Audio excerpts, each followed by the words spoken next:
gráfica que resiste a todas as provas. Dia 7, Tela Quente, Pega Fogo. O Retorno de Jedi, a superaventura espacial, um dos maiores campeões de bilheteria da história do cinema, em Tela Quente. Estreia segunda, dia 7 de março. É um choque o que tem por aí.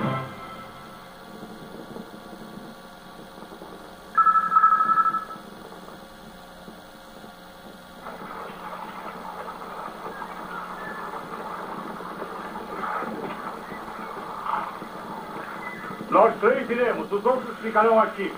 Nós 4 iremos. Eu é que não vou ficar aqui com esses criminosos.